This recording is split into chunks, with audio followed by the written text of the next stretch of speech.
بسم اللہ الرحمن الرحیم۔ حابیل اور قابیل کا مکمل واقعہ مکمل تفصیل کے ساتھ۔ حضرت آدم علیہ السلام کے گھر میں دو بیٹے تھے، حابیل اور قابیل۔ حابیل کون تھا؟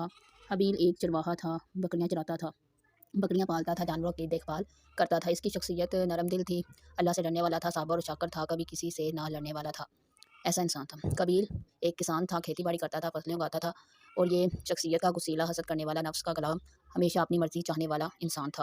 اس زمانے میں اللہ کا قانون یہ تھا کہ حضرت آدم علیہ السلام کے گھر جڑواں بچے پیدا ہوتے تھے، ایک لڑکا اور ایک لڑکی۔ شریعت یہ تھی کہ ایک جوڑے کا لڑکا دوسرے جوڑے کی لڑکی سے شادی کرے۔ قابیل کے ساتھ جو جڑواں بہن پیدا ہوئی تھی وہ بہت خوبصورت تھی، شریعت کے مطابق وہ حابیل کی زوجہ یعنی بیوی بنتی، مگر قابیل نے انکار کر دیا اور کہا یہ میری جڑواں بہن ہے، میں اسے حابیل کو نہیں دوں گا۔ حضرت آدم علیہ السلام نے سمجھایا مگر قابیل نہ مانا۔ آخر حضرت آدم علیہ السلام نے فیصلہ کیا، دونوں اللہ کے حضور قربانی پیش کرو، جس کی قربانی قبول ہوگی فیصلہ اس کے حق میں ہوگا۔ سورۃ المائدہ کی آیت نمبر 27 میں اللہ تبارک فرماتے ہیں کہ جب دونوں نے قربانی پیش کی، ایک کی قبول ہوئی دوسرے کی نہیں ہوئی۔ حابیل نے اپنی سب سے اچھی، سب سے موٹی، سب سے پیاری بکری چنی، دل میں سوچا یہ میری سب سے اچھی بکری ہے، اللہ کے لیے سب سے اچھا ہی دینا چاہیے، اور خلوص دل سے پیش کر دی اس نے قربانی۔ اور قابیل نے اپنی فصل میں سے سب سے ردی، سب سے خراب، سب سے بیکار گلا اٹھایا، دل میں سوچا یہ تو ویسے بھی کام کا نہیں، چلو قربانی میں دے دیتے ہیں، بے دلی سے پیش کر دیا۔ اس زمانے میں قربانی قبول ہونے کی علامت یہ تھی کہ آسمان سے آگ نازل ہوتی اور قربانی جلا دیتی۔ سب نے دیکھا آسمان سے آگ آئی، حابیل کی بکری جل گئی، قابیل کا گلا وہیں پڑا رہا، اللہ نے حابیل کی قربانی قبول فرمائی۔ قابیل کی آنکھیں سرخ ہو گئی، دل میں حسد کی آگ بھڑک اٹھی، وہ حابیل کے پاس گیا اور گرا کر بولا قال لا اقتلنک۔ سورۃ المائدہ میں 27 نمبر آیت ہے، میں تجھے ضرور قتل کروں گا۔ حابیل گھبرایا نہیں، نہایت سکون اور حکمت سے بولا۔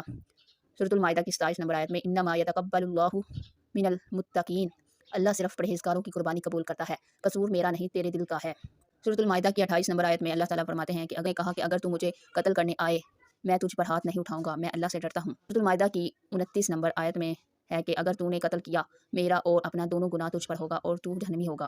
سورۃ المائدہ کی 30 نمبر آیت میں اللہ تبارک و تعالیٰ فرماتے ہیں کہ اس کے نفس نے اسے قتل پر آمادہ کیا اور اس نے اپنے بھائی کو قتل کر دیا اور وہ نقصان اٹھانے والوں میں سے ہو گیا۔ یہ دنیا کی تاریخ کا پہلا قتل تھا، حابیل کا خون زمین پر بہا، پہلی بار زمین نے انسانی خون دیکھا۔ سورۃ المائدہ کی 31 نمبر آیت میں ہے کہ اللہ نے ایک کوا بھیجا جو زمین کریدتا تھا تاکہ اسے بتائے کہ بھائی کی لاش کیسے چھپائے۔ قابیل لاش کے سامنے کھڑا تھا، گھبرایا ہوا، پریشان، سوچ رہا تھا کیا کروں، کہاں چھپاؤں، کیسے دفناؤں۔ اللہ نے دو کوے بھیجے، دونوں آپس میں لڑے، ایک مر گیا، دوسرے کوے نے اپنی چونچ سے زمین کھودی، گڑھا بنایا، مرے کوے کو اندر رکھا، مٹی ڈال دی، دفن کر دیا۔ قابیل یہ دیکھ کر پکار اٹھا، ہائے میری بدبختی، کیا میں اس کوے جیسا بھی نہ ہو سکا کہ اپنے بھائی کو دفناتا، اور وہ پیشمان ہونے والوں میں سے ہو گیا۔ قرآن کی سورۃ مائدہ آیت نمبر 32 میں یہ آیت پوری انسانیت کے لیے قانون بن گئی۔ جس نے ایک انسان کو ناحق قتل کیا گویا اس نے پوری دنیا کو قتل کر دیا۔ من قتل نفسا بغیر نفس او فساد فی الارض فکأنما قتل الناس جميعا، اور جس نے ایک انسان کو ناحق قتل